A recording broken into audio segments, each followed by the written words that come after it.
You ask Tiger to solve. This deals with linear equations with one unknown. The final result is x equals 1 over 2. Let's solve it step by step. Group all constants on the right side of the equation. Add 3 to both sides. Simplify the arithmetic.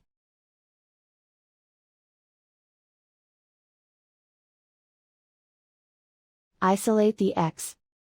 Divide both sides by 6.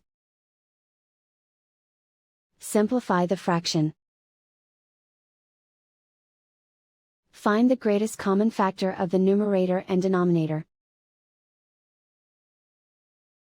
Factor out and cancel the greatest common factor. And so the final result is x equals 1 over 2.